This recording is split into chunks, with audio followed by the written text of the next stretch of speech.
tardes, ¿cómo están? Feliz martes. ¿Cómo estás, Nati? Bien, ¿y tú? Muy bien, muy bien. Tenemos muchas noticias. De la semana, como... bueno, voy aprendiendo esas cosas. En la subida de la semana nos encontramos con muchísima información. Si les parece, ya arrancamos y les comentamos que CASMU presentó su plan de reestructura al Ministerio de Salud Pública tras la intimación de la cartera a que presentaran informes sobre su situación económica y financiera. El presidente de la mutualista, Raúl Rodríguez, sostuvo que propone apostar a la tecnología y ajustar costos en función del desarrollo tecnológico. La ministra Karina Rando dijo que su cartera no tiene intención de ahogar financieramente a la mutualista y que el riesgo asistencial surgió del propio prestador que solicitó un fideicomiso para cumplir con sus obligaciones. El presidente del CASMU reconoció que tiene dificultades y explicó que la mutualista solicita los fideicomisos por el patrimonio negativo que arrastra desde 2009. Hay más temas, Nati. Sí, repasamos los titulares. La bancada Frente Amplista en el Senado interpelará a autoridades del MIDES y del INAU tras la muerte de un adolescente de 16 años en Rivera. El exministro de Salud Pública, Daniel Salinas, declaró como testigo por el cierre de Casa de Galicia y reiteró que el ministerio no tuvo incidencia en el cierre de la mutualista. Las hortalizas de hojas y las de frutos se vieron afectadas por las bajas temperaturas, impactando de forma directa en el precio del mercado, aunque se augura una buena producción de manzana, pera y durazno. A 30 meses de implementada la portabilidad numérica se redujo más de 22% el precio promedio mensual del contrato de telefonía móvil y Claro es la empresa más beneficiada según la URSEA. El próximo lunes 22 de julio vence la cuarta cuota de la patente de rodados. Se puede pagar online o en las agencias de cobranzas y en caso de pagarse en fecha tiene 10% de descuento. El gobierno argentino resolvió disolver la Agencia Federal de Inteligencia y revivir a la polémica CIDE, asociada con la represión de la dictadura, argumentando que la entidad disuelta fue utilizada para actividades fraudulentas.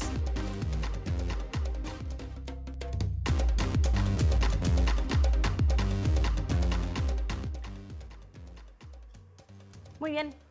Les comentamos ahora que vamos a realizar la recorrida por los móviles y vamos a comenzar con Juan Aldecoa, que está en el centro de Montevideo. Hablábamos en la portada del CASMU y la presentación de estos informes. Hay otra visión más. Adelante, Juan, buenas tardes. Buenas tardes, Julieta, Natalia, compañeros y compañeras. Día cargadito con la salud en el Parlamento, en el anexo también en el Senado. El movimiento de usuarios y usuarias del CASMU también estuvo concurriendo al Parlamento para charlar acerca de lo que pasará próximamente con la mutualista CASMU. De eso hablaremos en minutos nada más con Cecilia Rodríguez, una de las usuarias del CASMU.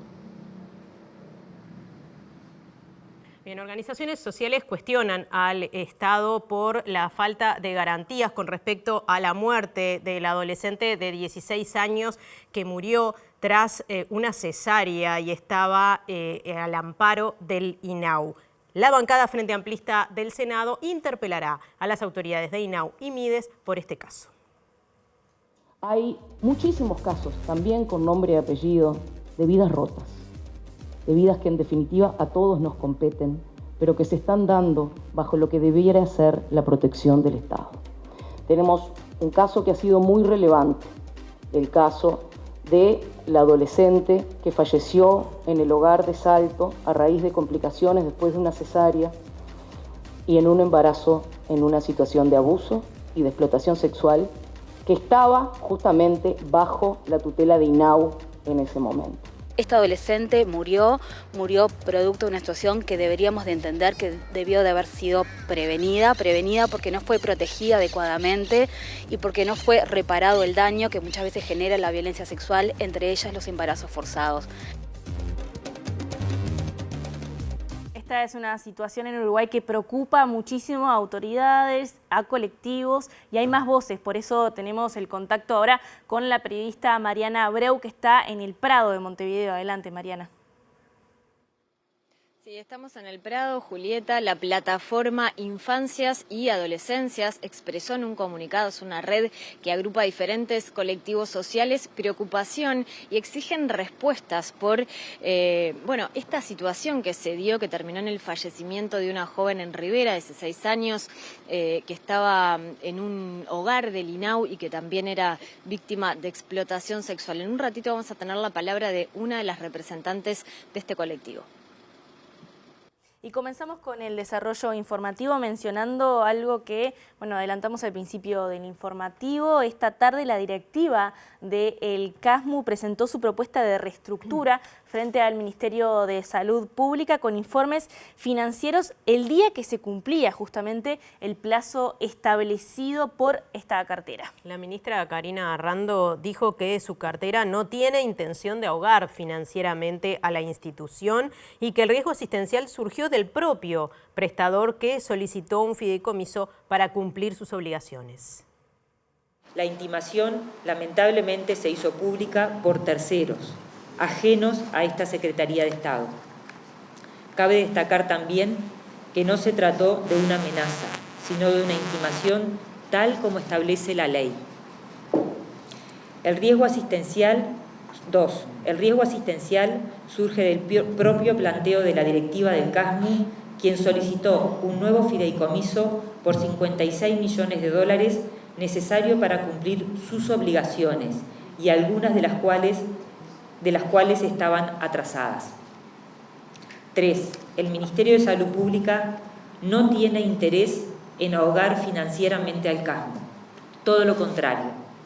Como ejemplo de acciones de apoyo de la actual administración a la institución, aprobación de una garantía por la cual recibieron un fideicomiso por un valor de 200 millones de unidades indexadas, cuyo último pago recibió recientemente. Pese al apoyo recibido por las autoridades, el CASMU no logró cumplir con sus proveedores ni el plan de ahorro propuesto y además Rando dice que en el ministerio no hay exintegrantes de la directiva del CASMU trabajando hacia los prestadores, como había sugerido el senador blanco Sergio Botana, y diferencia la situación de esta institución con Casa de Galicia, cerrada en diciembre de 2021. Es un error comparar la situación de CASMU con Casa de Galicia. Son muchos los puntos que diferencian la situación de uno y otro prestador. Entre ellos destacamos que Casa de Galicia pidió el concurso por su estado de insolvencia y fue el Poder Judicial quien decretó el cierre de Casa de Galicia, no el Ministerio de Salud Pública. Y el presidente del CASMU, Raúl Rodríguez, dijo que el plan de reestructura de la institución propone apostar a la tecnología y ajustar los costos en función del desarrollo tecnológico. Sostuvo también que el manejo público de la información le ha traído dificultades, pero aseguró que CASMU no va a cerrar. Esta es una situación que se arrastra del año 2009, que siempre CASMU ha cedido a fideicomiso porque tiene necesidad de accederlo al crédito, porque no puede acceder al crédito bancario. Y esta es una vez más que vamos a pedir acceder a eso y que no es esta comisión directiva. Yo me voy a ir y van a venir otras comisiones directivas y hasta que CASMU no tenga un patrimonio positivo va a tener necesidad de acceder al fideicomiso siempre. Lo que necesita es seguir teniendo una administración que baje ese patrimonio negativo. Nosotros bajamos el patrimonio negativo en un 23% y eso están los números que entregamos al Ministerio de Salud Pública. Y el Ministerio de Salud Pública, en su presentación en la Cámara de en la Comisión de Salud de Senadores, lo admitió. El anterior presidente lo bajó en un 23% en 10 años. Nosotros en 4 años lo bajamos un 23%. ¿Qué quiere decir? Que hay una buena administración. Lo que queremos es seguir para adelante produciendo los cambios que esta institución requiere para seguir potenciándose como la mejor del Uruguay. Rodríguez dijo que la institución se ha visto afectada porque el Ministerio de Salud hizo público el pedido de información financiera. Sostuvo que ha habido dificultades en el acceso al crédito, las personas usuarias se sintieron nerviosas y además disminuyó la cantidad de personas que eligen la mutualista. Le transmitimos a los usuarios absoluta tranquilidad. Le vuelvo a decir, esta es una de las mejores instituciones del Uruguay y está demostrado por documentos y no por relato. Y en este contexto, trabajadores y trabajadoras del CASMU instalaron una carpa a las afueras de esta mutualista y realizaron actividades en el marco de un paro parcial que desarrollaron hoy hasta las 15 horas. El presidente de AFCASMU, que es el sindicato de trabajadoras y trabajadoras no médicos del CASMU, Ariel Irigoitía, señaló que los recortes deberían afectar a los altos sueldos de gerentes y cargos de confianza. Desde AFCASMU señalaron que las autoridades de la mutualista le adelantaron esta mañana el plan de reestructura que presentaron esta tarde al Ministerio de Salud Pública. Si la actuación es en 24 horas ya lo definen, lo tendrían cocinado de antes. Ahora, si esto tiene un proceso realmente de estudio de los planteos económicos que hace el CASMU y que esos implican ciertos recortes que darían la posibilidad que el CASMU pudiera acceder a ese fondo de garantía, lo veremos en pocos días. Irigoitía señaló que desde el sindicato han dejado claro dónde creen que hay que realizar los recortes. Hicimos fuertemente hincapié en que no cerraran la policlínica y que obviamente los sueldos de los directivos y gerentes o personal de confianza es exorbitado para la realidad y si estamos en crisis son los que deberían dar ese primer ejemplo. Sobre la afectación de la atención a usuarios, desde el sindicato plantean que trabajadores y trabajadoras cubren espacios vacíos para asegurar la atención en policlínicas. Hay otras políticas institucionales que van en el tema de los recortes en los seguros de paro, que bueno, obviamente, inevitablemente se ve resentida la atención en ese aspecto. Una voz que quedó pendiente fue la de los proveedores, porque la Comisión de Salud del Senado recibió justamente a los proveedores del CASMU, quienes se mostraron preocupados por la intimación del Ministerio de Salud Pública a la mutualista. Según el colectivo, generó incertidumbre los que ponen dinero para que las cosas funcionen. Lo que trasladamos nosotros a los legisladores fue precisamente lo que es la realidad instalada después de los anuncios por parte del Ministerio y que pegan en la línea de flotación de la dinámica de trabajo que tenemos los prestadores de la institución y que afectan de forma importante desde el punto de vista contable, si se quiere, ese trabajo. ¿Por qué nos afecta? Porque para funcionar en el sistema financiero necesitamos credibilidad en el funcionamiento y ser certeros al momento de dar noticias, ¿no? Que fue lo que hoy, a estas horas, no tenemos, justamente certezas con respecto a las decisiones o los estudios que se están realizando sobre las decisiones que se tomen. Nosotros apostar a la confianza, primero la confianza para los usuarios, que es lo más importante para nosotros, que sepan que de todos los actores involucrados en nuestra institución tenemos un formato de trabajo que no es de ahora, sino de toda la vida, donde CASMU ha brindado los servicios de forma excelente y de la mejor forma, porque tiene gente comprometida en todas las áreas y que hacen las cosas a conciencia, desde el primero hasta el último trabajador, como del primero hasta el último proveedor que está involucrado en esto, ¿no? ¿Y qué dicen desde el movimiento de usuarios del CASMU? Nos cuenta Juan Aldecoa. Adelante, Juan. Cecilia Rodríguez nos acompaña del movimiento de usuarios y usuarias del CASMU, quienes se reunieron esta tarde también en el Parlamento, así que le agradecemos a Cecilia estos minutitos con MD Noticias. Te pregunto, Cecilia, ¿cómo estuvo esa reunión y algunas de las cosas que se puedan contar, que se charlaron? Sí, buenas noches. Muchas gracias por este espacio que nos brindan, que es súper importante. Nosotros fuimos con la inquietud que todo el mundo sabe que tenemos los usuarios de CASMU, de que es la situación económico-financiera de la institución, de la cual no tenemos ningún tipo de información oficial. En el Parlamento nos hicieron algunas consultas sobre cómo es que funciona el movimiento de usuarios, que somos honorarios, apolíticos y sin fines de lucro, que es importante. Nosotros hicimos una declaración conjunta de SMU, AFCASMU y el movimiento, donde expresamos claramente que nuestro único interés es que el CASMU continúe trabajando abierto como la mutualista que ha sido históricamente y, por supuesto, que no exista pérdida en la calidad de atención de los servicios, que eso es muy importante.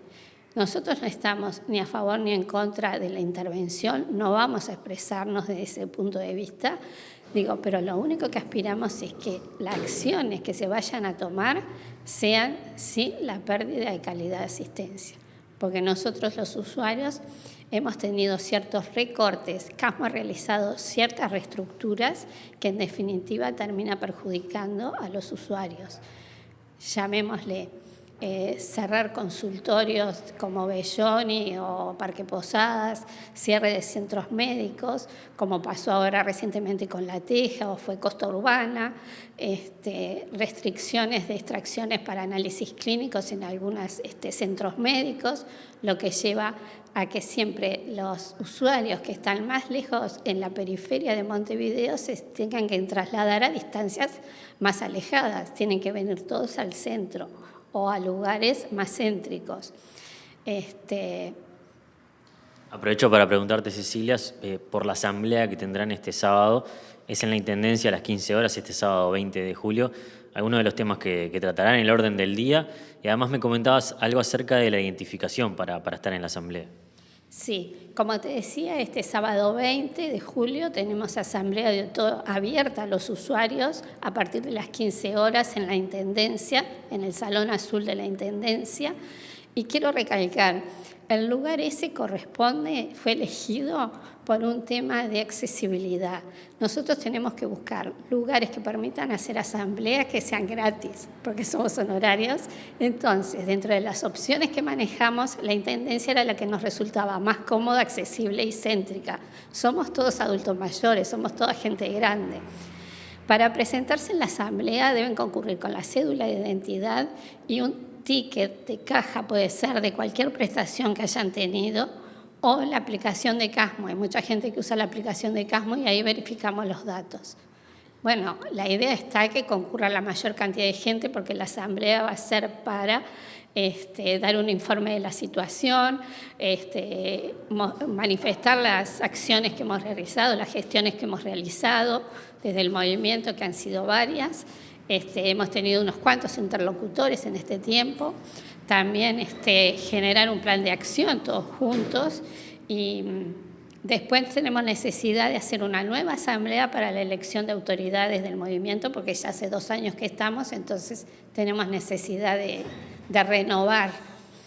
Brevemente te pido para cerrar, antes de estar contigo escuchábamos a uno de los voceros de los proveedores de la mutualista Casmu que se refirió a esta situación de la institución y dijo que no habían tenido mayores problemas con respecto a las autoridades del Casmu, pero que sí estaban preocupados por temas financieros, porque algunas empresas que ponen dinero luego de la intimación del Ministerio de Salud Pública habían tenido como algo retráctil, como que se habían retirado por lo menos por unos días y habían tenido también alguna preocupación. ¿Ustedes desde el movimiento de usuarios han tenido contacto con ellos? ¿Tienen alguna información extra?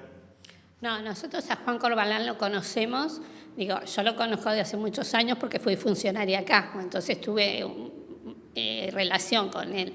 Y también el movimiento de usuarios tuvo una reunión en el Sanatorio 3, en el ex sanatorio, hoy Policlínica Garibaldi, donde él nos mostró todo el funcionamiento de dicho sanatorio, de la policlínica y de todo que el movimiento desconocía. Nosotros desconocemos cualquier gestión financiera que realice Casmu, sea buena o sea mala, porque no tenemos información oficial en ningún momento. Esa es una de las causas que nos lleva a insistir en la reinstalación del Consejo Consultivo Asesor, que está integrado por representantes de los usuarios, representantes de la institución médica, representantes de funcionarios médicos y no médicos, y ese es el ámbito que la ley permite, porque se fue creado por la ley del Sistema Nacional de Salud, donde permite que nosotros podemos pedir cualquier tipo de información y nos habilita a tener un conocimiento de la mutualista que no lo tenemos hoy. Nos manejamos con muchos trascendidos de prensa. Tenemos algunas reuniones con Casmu, pero no es con el Consejo Directivo de Casmu, sino con representantes que ellos determinan, entonces no tienen poder resolutivo. Eso a que lleva a que las reuniones se dilaten, porque nosotros les hacemos planteos, ellos tienen que ir a llevarlo a las autoridades, después el planteo puede volver o no, puede ser acotado o no, y eso lleva a una dilatación en todas las conversaciones. Bien, Cecilia Rodríguez, del Movimiento de Usuarias y Usuarios del Casmu, te agradecemos estos minutos para TV Ciudad. Seguimos por ahí, compañeras. Bien, muchas gracias, Juan y equipo. Retomamos una de las notas que quedó incompleta. El exministro de Salud Pública, Daniel Salinas, declaró como testigo en el cierre de Casa de Galicia y reiteró que el ministerio no tuvo incidencia en el cierre. Y le recordamos que también agregó que concurrirá a todas las instancias en que lo citen, pero recordó también que la Fiscalía es la que tiene que decidir en esta instancia si hay mérito para que el juicio continúe. El exministro de Salud Pública señaló que con sus abogados y los abogados de la defensa realizaron un acuerdo para mantener reservadas sus declaraciones, pero señaló que es posible que vuelvan a citarlo para declarar como testigo. Esto no implica un juicio de valor ni un prejuicio. Aquí nadie está enjuiciado. O sea que tendrá que ver la Fiscalía con la defensa si hay mérito para que el juicio continúe, por una parte, y en el caso de que continúe, podría llegar a ser convocado, sí. Ahora, Salinas, mucho se ha hablado, independientemente de la reserva del caso, no voy a hablar de cosas que ya dije que no voy a hablar. Pero usted sigue manteniendo su postura de que el gobierno no tuvo ningún tipo de incidencia en el cierre de Casa de Galicia. Eso es hablar sobre el contenido de lo que hablé allí. Definitivamente el cierre fue determinado por la acción o se generó como consecuencia de la acción de la solicitud de concurso voluntario del señor presidente de Casa de Galicia. Y el señor juez de concurso determinó el cese primero y luego la liquidación. De tal manera que en ese sentido, nada. Simplemente el Ministerio en su rol de policía sanitaria aseguró la continuidad asistencial. No tengo más declaraciones y les agradezco mucho y estamos a las órdenes de la Fiscalía en todas las instancias que estime pertinentes a futuro. Cambiamos de tema ahora, le comentamos que la bancada Frente Amplista en el Senado interpelará a las autoridades del MIDES y de INAU por el tema que comentamos también al inicio del informativo, la muerte de una adolescente de 16 años luego de parir y que fuera explotada sexualmente en Rivera durante salidas no acordadas en el INAU. La senadora interpelante será Silvia Nane y advirtió que el sistema vulnera los derechos de infancias y adolescencias. Nosotros tomamos en cuenta algunos indicadores, como por ejemplo pueden ser los indicadores de los números de violencia de CIPIAB. Tenemos que de 4.911 situaciones que teníamos en el 2020, el incremento ha venido siendo realmente pavoroso, porque en el 2021 pasamos a 7.035, en el 2022 a 7.473 y en el 2023 cerramos en 8.157. Son situaciones, no denuncias, son situaciones que tienen nombre, apellido y cédula de identidad. Si nosotros sumamos a esto que estamos en una situación donde 1 de cada 5 menores de 6 años en nuestro país es pobre, y si a eso le sumamos la desprotección material que la pobreza implica y que muchas veces eso se termina dando en que los hogares no son capaces de sostener la crianza y la protección, es bastante lógico el número que vemos después, que es que el ingreso al sistema de protección especial de INAU por causal pobreza se incrementó de 10,7%, que era en el primer semestre del 2020, al actual 20,4% al segundo semestre del 2023. Presenta Antel. Antel cumple 50 años y lo festeja con 50% de descuento en sus planes móviles para empresas.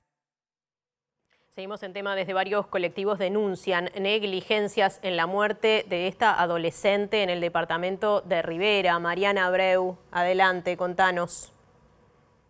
Así es, Natalia, como dijimos, vamos a estar conversando con la Plataforma de Infancias y Adolescencias. Es una red que agrupa a diferentes colectivos que trabajan en esta temática a nivel nacional y justamente se están expresando, exigiendo respuestas ante este caso, como bien decías, de la joven de 16 años que fallece en Rivera luego de una situación de explotación sexual y después de estar en un hogar del INAU. Vamos a darle la bienvenida a Jimena Gianni para que nos cuente justamente cuáles son los planteos de la red. Gracias, Jimena. ¿Qué es lo que están reclamando? Bien, gracias a ustedes por el espacio. Hicimos un comunicado a toda la población para poder reflexionar en cuanto a esta situación que se dio en Rivera, infelizmente, con esta adolescente de 16 años.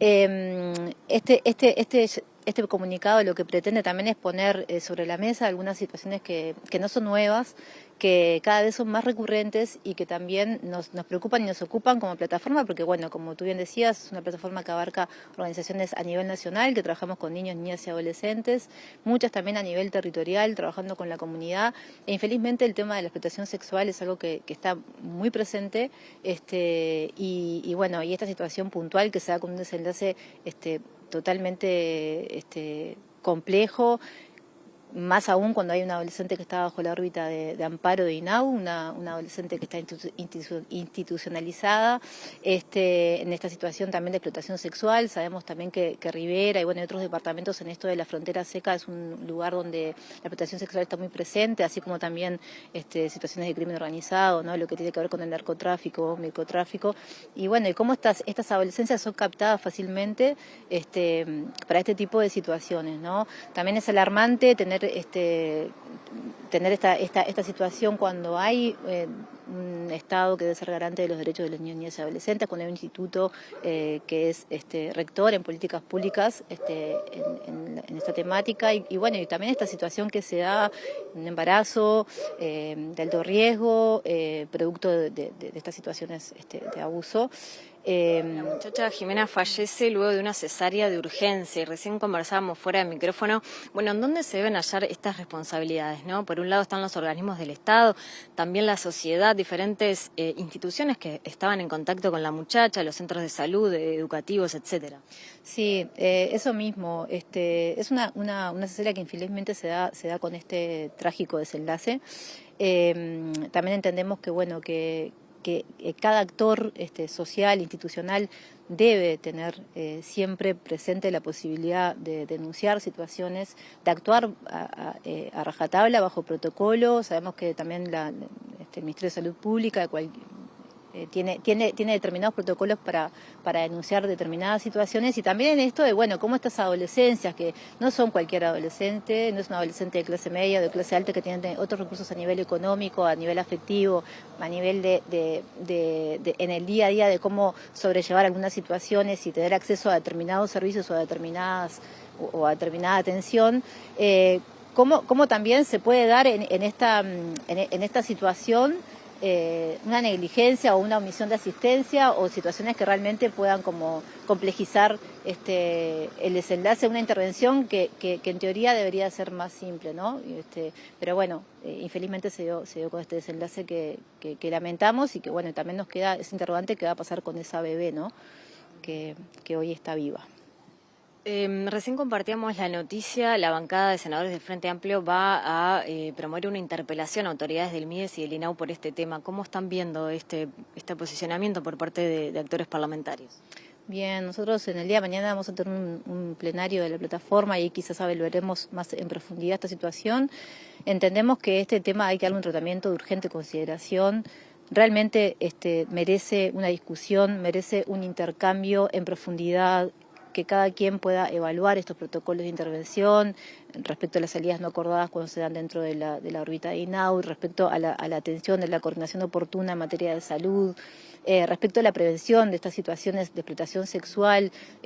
Estamos realmente muy sorprendidos porque la escalada de violencia está muy presente, y esta violencia se está impregnando en estas generaciones, en las futuras generaciones de nuestro país. Estamos hablando de niñas, niñas y adolescentes, y se están naturalizando situaciones que realmente pesan mucho y que requieren una revisión urgente. Entendemos que esta decisión que toma el Frente Amplio es un recurso que a nivel parlamentario lo pueden implementar, que quizás esto también obligue o convoque de una manera más fuerte a dialogar y realmente rendir cuentas de qué se está haciendo, de cómo se está haciendo, y cómo si hay una institución, hay un instituto, hay políticas públicas que puedan estar dando respuesta a estas situaciones que hoy está atravesando nuestra sociedad, que es la sociedad uruguaya, de la cual todos somos parte, y que seas un actor político, seas un actor estatal, institucional, un actor social, tenemos que apelar a la corresponsabilidad para poder disminuir estas situaciones. Muy bien, muchas gracias, Jimena. Volvemos con ustedes, compañeras.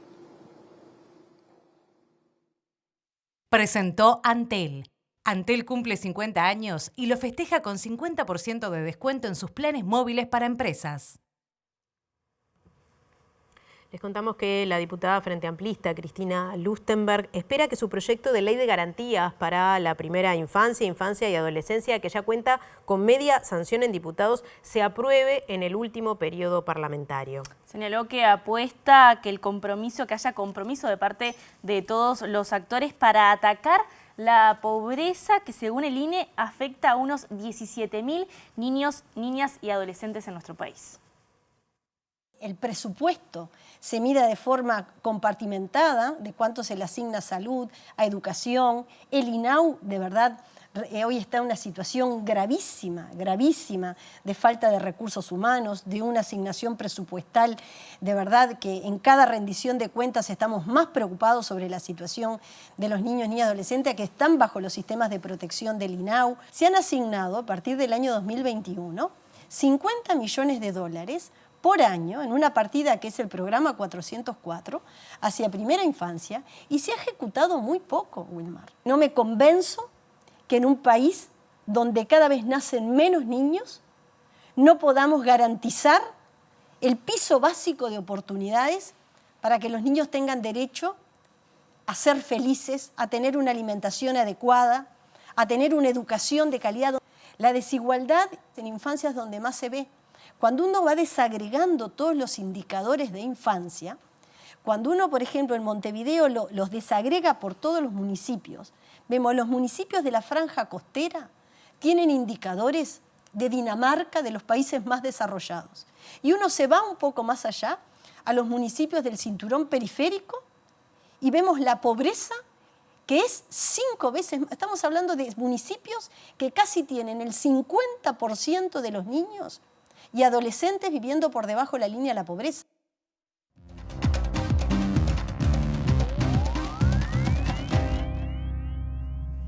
Hoy es martes, hay columna de economía, pero además hay datos nuevos, recién salidos del horno, y por eso recibimos al economista Germán de Agosto. ¿Cómo está, Ger? ¿Cómo anda, Julito? ¿Bien? Bien de bien.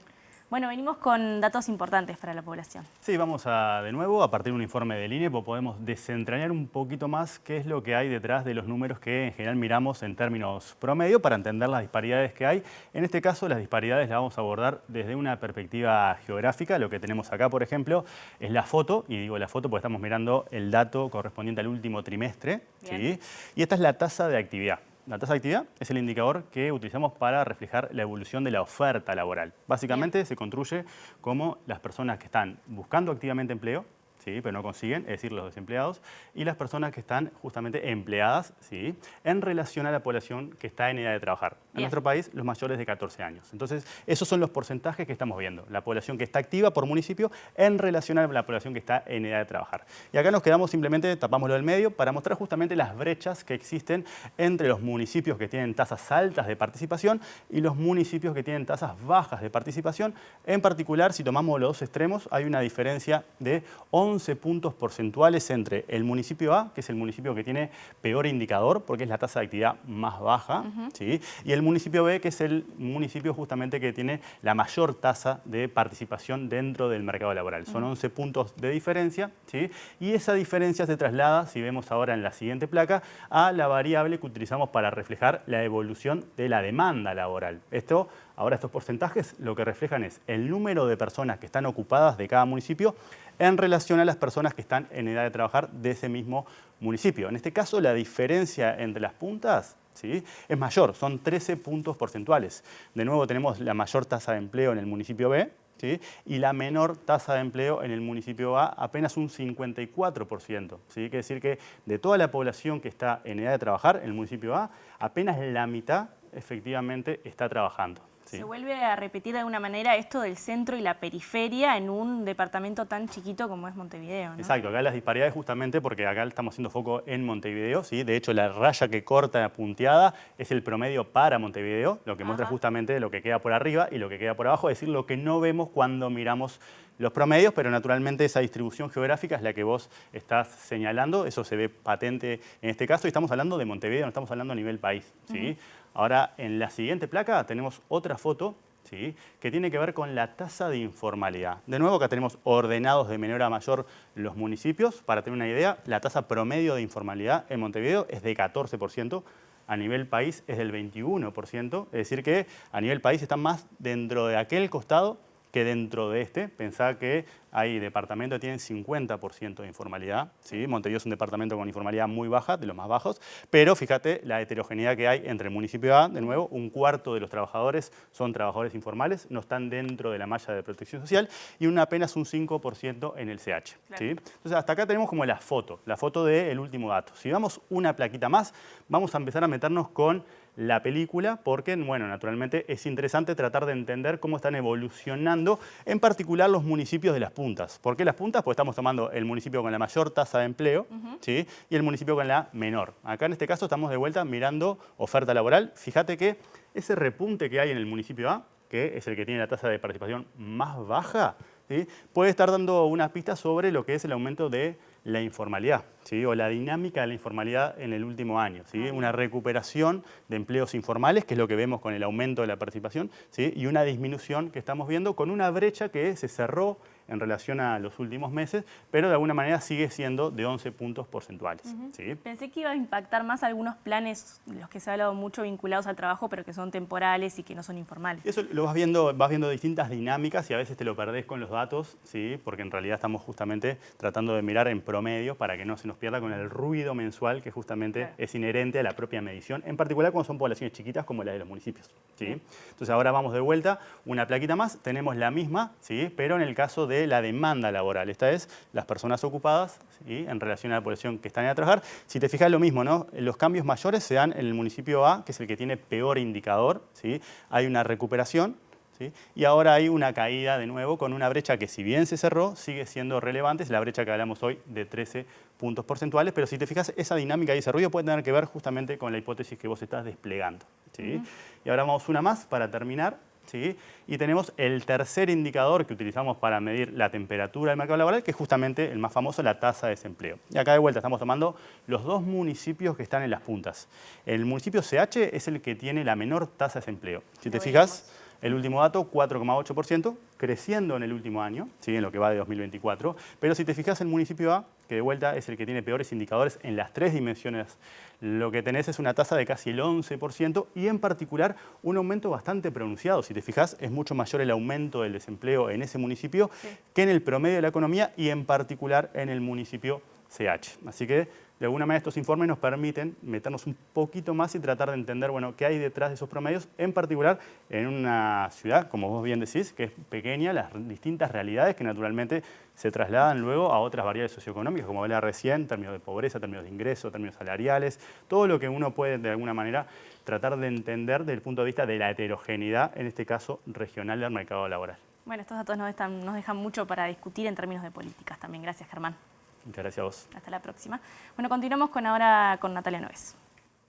Les contamos que el candidato a la presidencia de la República por el Partido Nacional, Álvaro Delgado, se reunió con el presidente Luis Lacalle Pou, donde abordaron varios asuntos. Uno de ellos fue el tono de la campaña electoral. A su salida, Delgado destacó la importancia de que Lacalle Pou integre una lista al Senado y también señaló que no está inhibido de hacer campaña contra el plebiscito sobre asuntos previsionales. Estamos pensando que se va a desarrollar la campaña, le dijimos nosotros nuestra impresión de cuál va a ser el perfil de la campaña que nosotros vamos a hacer, una campaña sin agravios, sin descalificaciones y un poco hablando en general de la coyuntura, de los temas que obviamente uno recuerda porque estaba en el gobierno, que se sigue trabajando, y obviamente el presidente tenía arriba de la mesa una cantidad de temas pendientes, inauguraciones para hacer, y algunas los vamos a estar acompañando. Sí, el presidente está inhibido de hacer campaña. Ya se conversó el tema de lo que es el armado de listas que quiere encabezar bastante el Partido Nacional, ¿cómo se habló? No, le dije que para mí un tema muy importante son los dos referendos. Uno tiene que ver con el allanamiento nocturno, los plebiscitos, y el otro tiene que ver con el de la seguridad social, que es una gran irresponsabilidad si ocurre, sobre todo para los trabajadores. Y bueno, en esos casos el presidente no tiene ni visión, porque en definitiva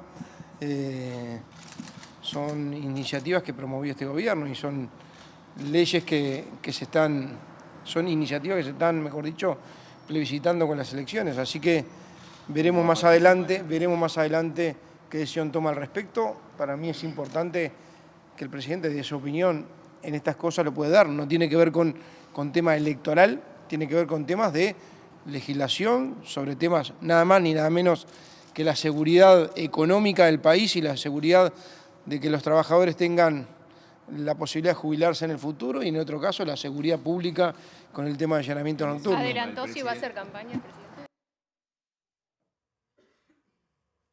Y en esta misma conferencia, Delgado también se refirió a las últimas cifras vinculadas a denuncias de delitos y también a las críticas de la oposición. Aseguró que esta administración va a entregar el gobierno con un descenso de denuncias en todos los delitos.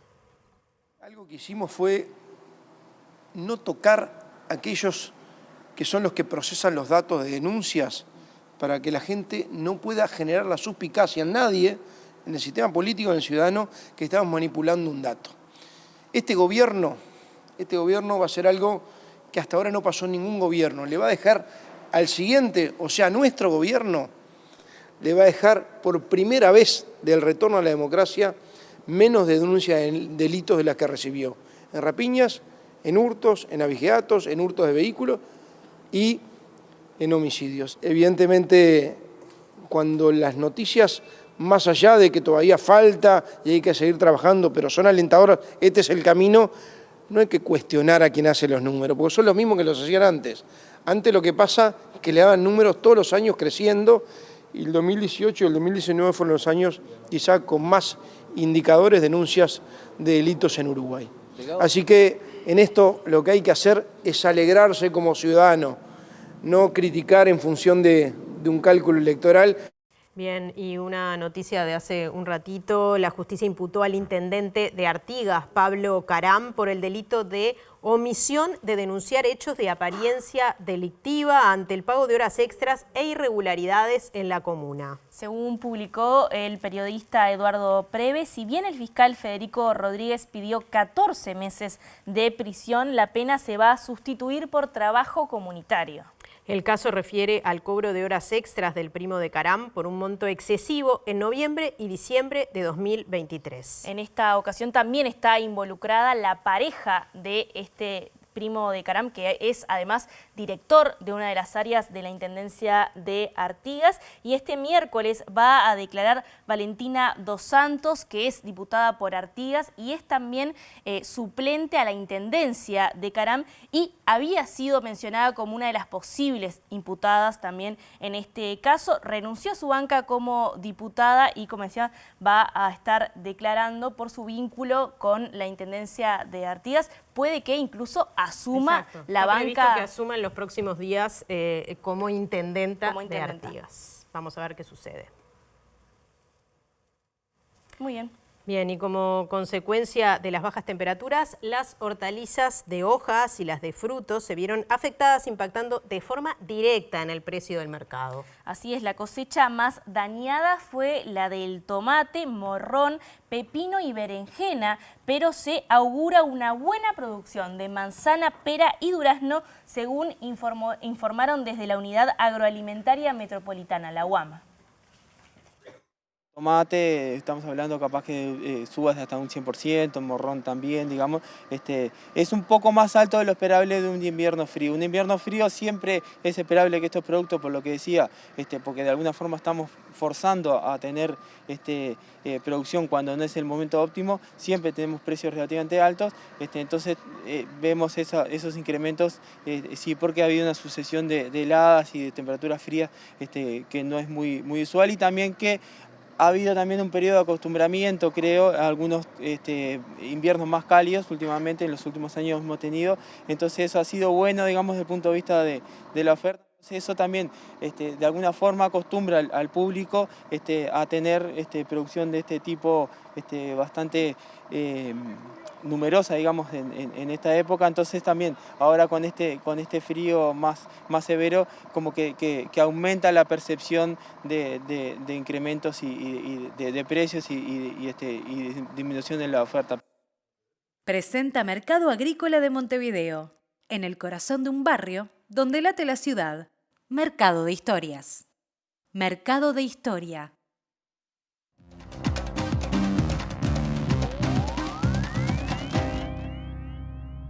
¿Qué tal? Buenas noches. Abrimos el capítulo internacional con las aclaraciones del embajador de Brasil en la República Argentina, Julio Vitelli, quien fue llamado a consultas por Itamaraty a Brasilia, lo cual hizo pensar en una situación compleja de la relación que de hecho existe entre ambos países. Sin embargo, el embajador brasileño se encargó de aclarar esta situación al medio por streaming argentino Futurock, de que esto se trata nada más que de una conversación para tratar de mejorar esas relaciones, dado la situación que se vive entre los presidentes Lula y Javier Milei. De hecho, se destacó la relación que existe con la canciller Diana Mondino. Recordemos además que hace unas semanas atrás, a raíz de una deuda y de una crisis energética que vivía la Argentina y que tenía una deuda con la estatal brasileña Petrobras, el gobierno brasileño cedió ante las necesidades de Argentina, por lo cual las relaciones hoy pasan por otro lado, que no están directamente ligadas a los presidentes. La aclaración que hizo Vitelli fue para quitarle hierro, como dicen los españoles, a la situación que hoy se vive entre ambos países. Yo decía que es una llamada no tradicional porque ven lo que está pasando con España o Bolivia, por ejemplo. Cuando uno llama para consultas en el sentido tradicional, primero lo hace inmediatamente después de algo. No 10 días después, al día siguiente. Y no hay fecha de retorno, no hay fecha de vuelta al país. Y como yo decía, yo la semana que viene estoy en Buenos Aires, o sea, no es una llamada de enojo, no es una llamada de retaliación, es una llamada para conversar sobre esa nueva Argentina y cómo debe seguir la relación de Brasil con la Argentina.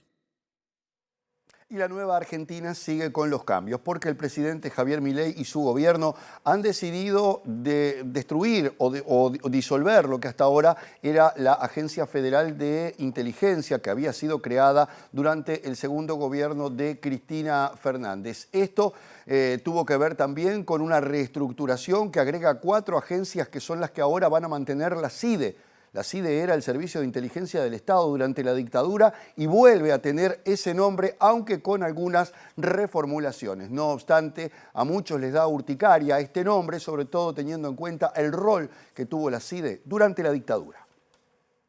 A través de un comunicado, la oficina presidencial anticipó la medida, que será efectivizada mediante decreto, y la nueva CIDE dependerá directamente del jefe de Estado, quedando bajo el control operativo de 4 agencias, creadas con el fin de transformar y modernizar el sistema de inteligencia, que serán el Servicio de Inteligencia Argentino, la Agencia de Seguridad Nacional, la Agencia Federal de Ciberseguridad y la División de Asuntos Internos, que supervisará y auditará el manejo de los recursos de las anteriores.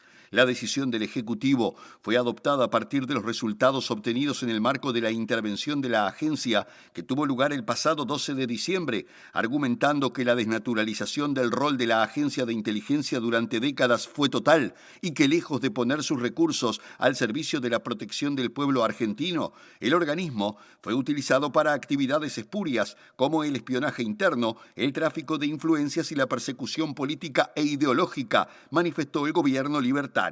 Los cambios fueron ordenados un mes y medio después del desplazamiento de Silvestre Sibori, ex titular de la AFI, que fue removido del cargo tras la renuncia del ex jefe de gabinete Nicolás Posse, quien lo había designado como interventor. La situación en la Franja de Gaza sigue incambiada y un acuerdo de alto al fuego cada vez parece más lejos, según los propios mediadores. Todo esto a raíz de la embestida que ha hecho Israel en los últimos días. Hubo 50 muertos en las últimas 24 horas que se suman a las decenas que se han producido en distintos puntos de la Franja. En el centro, en el sur, en la ciudad de Gaza, no hay lugar donde esconderse y la situación sigue siendo no solamente dramática, sino que ha llamado la atención también, una vez más, del propio secretario secretario de Estado norteamericano, Antony Blinken, que habló de excesos, también lo hizo el canciller británico ante una situación que a todas luces sigue siendo realmente grave. El primer ministro israelí Benjamín Netanyahu dijo que no se va a detener en su persecución de Hamás. Los ataques del ejército israelí volvieron a golpear con fuerza este martes la Franja de Gaza, con especial ensañamiento en el centro y sur del territorio, donde al menos 57 personas murieron en medio de bombardeos y ataques de artillería en distintas localidades, entre ellas 8 personas que se refugiaban en una escuela. Horas antes, funcionarios médicos precisaron que en Nuseirat, uno de los 8 históricos campos de refugiados, las fuerzas israelíes mataron al menos a 4 palestinos, mientras que en Rafah, en el extremo sur donde las tropas incursionan por tierra desde el pasado mayo, al menos 5 personas murieron en un ataque aéreo contra una vivienda, y en la cercana ciudad de Jan Yunis, una familia integrada por una pareja de esposos y sus 2 hijos murieron en otro bombardeo. La Fuerza Aérea de Israel añadió que atacó alrededor de 40 objetivos en todo el enclave, incluidos puestos de observación y francotiradores, estructuras militares y edificios cargados de explosivos, al tiempo que el ejército, por su parte, aseguró que esa ofensiva estuvo dirigida contra un militante de alto rango de la Yihad Islámica, grupo aliado de Hamás. El primer ministro israelí Benjamín Netanyahu señaló que apunta a recrudecer los ataques que asegura van dirigidos a Hamás, al tiempo que 2 fuentes egipcias señalaron que los diálogos para lograr un alto al fuego se ralentizaron debido a la masacre del ejército de Israel en el campo de refugiados de Al-Mawasi, donde al menos 90 personas fueron asesinadas el pasado sábado. Presentó Mercado Agrícola de Montevideo, en el corazón de un barrio donde late la ciudad. Mercado de Historias. Mercado de Historia. Cambiamos de tema, les comentamos que el próximo lunes 22 de julio vence la 4ª cuota de la patente de rodados, y también les comentamos que en caso de pagarse en fecha existe una bonificación del 10%. El Sistema Único de Cobro de Ingresos Vehiculares, el SUSIVE, informó que se puede pagar online o en las agencias de cobranzas habilitadas en todo el país, también por débito bancario o a través de tarjetas de crédito. Por su parte, las fechas de vencimiento próximas serán el 20 de septiembre, la 5ª cuota, y el 20 de noviembre, la 6ª cuota, así que atención. La coalición presentó un proyecto de ley que tiene como objetivo actualizar la regulación del trabajo sexual. Entre otras modificaciones, elimina el registro de trabajo sexual, incorpora aspectos de seguridad social y establece relación de dependencia en el trabajo sexual. Este martes, organizaciones vinculadas al trabajo sexual se movilizaron frente al anexo del Palacio Legislativo para impedir que se legalice el proxenetismo. Estamos todavía digiriendo, porque no para la rosca, en el sentido de que recibimos el jueves pasado la información de que se iba a presentar un proyecto de ley. A partir de ahí nos reunimos con los diferentes colectivos, con otras, con Visión Nocturna y con Más Tras, Masculinidades en Trabajo Sexual. Y a partir de ahí, primero que empezó un diálogo entre nosotros. O sea, como a ver qué era lo que sentía cada uno de los colectivos con respecto a esto y lo que estábamos viendo. Entonces cada uno va a aportar desde su visibilidad.